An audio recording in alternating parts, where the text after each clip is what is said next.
Olá, povo de Deus, segunda-feira da oitava do tempo do Natal, 30 de dezembro de 2024, sexto dia da oitava de Natal. Nossa reflexão de hoje é a partir da primeira carta de João 2, de 12 a 17, Lucas 2, de 36 a 40. Eu vos escrevo, filhinhos, os vossos pecados foram perdoados por meio do seu nome. Eu vos escrevo, pais, vós conheceis aquele que é desde o princípio. Eu vos escrevo, jovens, vós vencestes o maligno. Já vos escrevi, filhinhos, vós conheceis o Pai. Já vos escrevi, jovens, vós sois forte. A palavra de Deus permanece em vós e vencestes o maligno. Não ameis o mundo, nem o que há no mundo. Se alguém ama o mundo, não está nele o amor do Pai. Porque tudo o que há no mundo, as paixões da natureza, a concupiscência dos olhos e a ostentação da riqueza, não vem do Pai, mas do mundo. Ora, o mundo passa e também a sua concupiscência, mas aquele que faz a vontade de Deus permanece para sempre. Do nosso texto de hoje, o que é sempre mais explorado é a questão da tríplice concupiscência a qual João se refere. A concupiscência da carne, a concupiscência dos olhos e o estilo de vida orgulhoso ou ostentação da riqueza. Concupiscência é o termo utilizado para designar a cobiça ou apreço por bens materiais, assim como os prazeres sexuais e a ganância por poder e ou dinheiro. São sinônimos de concupiscência no campo da sexualidade, sensualidade, volúpia, luxúria, lascívia, libidinagem, libertinagem, erotismo, languidez, carnalidade e incontinência. E no campo do desejo dos bens materiais, ganância, ambição, cobiça, avidez, cupidez, desejo e anseio. Também é notório quanto se explorou sobre a concupiscência da carne ou dos olhos no sentido de condenar todo e qualquer comportamento relacionado ao corpo, à sexualidade. É evidente que há um excesso de atenção dada a essa dimensão da vida humana. Desde academias às clínicas de estéticas, vivemos quase uma escravidão de busca das aparências, para que o corpo atinja uma perfeição aos olhos da moda atual e, por fim, se torne um objeto de desejo. É claro que há um uso sadio também das academias e das clínicas de estéticas, ajudando inúmeras pessoas a terem uma vida mais sadia e uma imagem mais harmônica. O problema sempre está nos excessos. Porém, no sentido do nosso texto, a concupiscência está em ceder ao estilo de vida que o mundo nos propõe, em contraposição ao estilo de vida querido por Deus. De fato, João caracteriza duas ofertas de vida: a vida que vem do mundo, marcada por desejos desenfreados, ambição de possuir e autossuficiência da riqueza, e a vida que vem de Deus e que é possuída pela pessoa quando esta põe em prática a vontade de Deus. Como filhos de Deus, perdoados por Ele, somos fortes, vivemos mergulhados na palavra de Deus e assim vencemos o maligno. Desta forma, temos condições de escolher a vida que vem do Pai, rejeitar a vida ofertada pelo mundo, que é passageira. O que constatamos ainda é que há muitos discursos que acentuam a concupiscência da carne, ou seja, tudo que diz respeito à sexualidade, Mas pouco se acentua o desejo desenfreado pelos bens materiais, que resulta em corrupções e desigualdades sociais escandalosas. Precisamos denunciar uma coisa sem esquecer as outras. Conclusões parciais sobre a palavra de Deus é traição a ela. Lucas 2, 36, 40.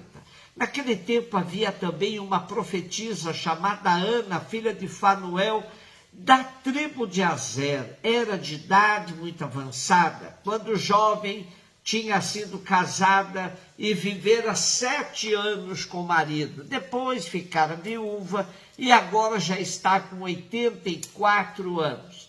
Não saía do templo dia e noite servindo a Deus com jejuns e orações. Ana chegou nesse momento e pôs-se a louvar a Deus e a falar do menino a todos que esperavam a libertação de Jerusalém. Depois de cumprirem tudo conforme a lei do Senhor, voltaram a Galiléia para Nazaré, sua cidade. O menino crescia, tornava-se forte, cheio de sabedoria, e a graça de Deus estava com ele. O trecho de hoje é o final da perícope da apresentação que comentamos ontem. Como tanto insiste o texto no cumprimento da lei, a presença da viúva Ana também serve para este fim, pois a lei dos Hebreus exigia o testemunho de 2 pessoas para garantir a verdade de um fato. Depois do testemunho do justo Simeão, vem o da pobre viúva Ana. São os justos e pobres que testemunham a presença do Salvador, pois são eles que aguardavam a redenção de Israel. As mulheres sempre foram discriminadas em Israel e por causa disso sofriam ainda mais quando ficavam viúvas. Havia também o preconceito por terem perdido o marido, o que acarretava uma derrocada na sua situação social. Viuvez tem um forte viés social na cultura de Israel e, por isso, próximo de umas 100 vezes, a Bíblia se refere às viúvas como carentes dos cuidados dos filhos ou netos e, sobretudo, de todos os que praticam a justiça.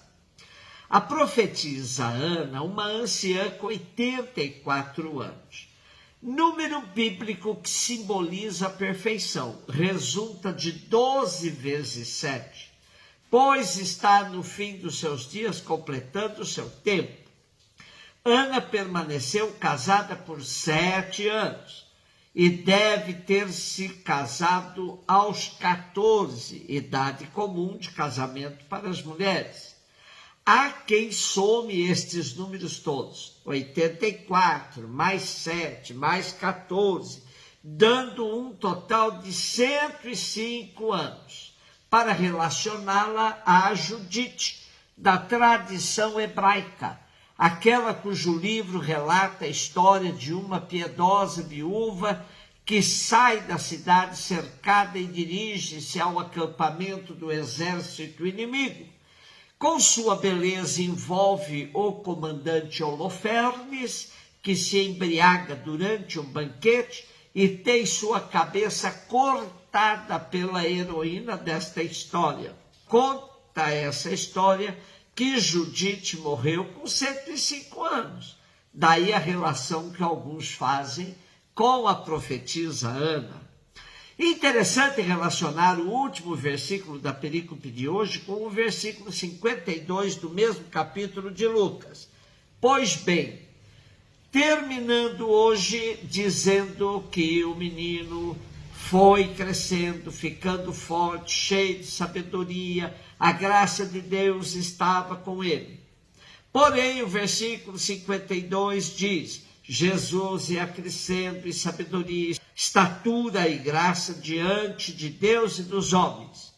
Sobre este crescer na graça, mereceu uma reflexão profunda de da parte de vários teólogos, pois crescer em estatura e sabedoria e ficar forte é compreensível, mas crescer em graça diante de Deus e dos homens resultaria que Jesus não nasceu pleno da graça. Chamo a atenção para esse dado de Lucas, pois creio que um dos problemas mais graves do nosso tempo está no mistério da encarnação. Há muitas espiritualidades desencarnadas que reduzem Jesus a um objeto voador não identificado, negando as consequências de um Deus encarnado verdadeiramente. Aproximemo-nos de Jesus e de sua prática para vivermos a espiritualidade do segmento com tudo o que ela implica, inclusive não ter medo de ocupar sempre o último lugar ou uma vida oculta, como ele sempre viveu. Um beijo no seu coração.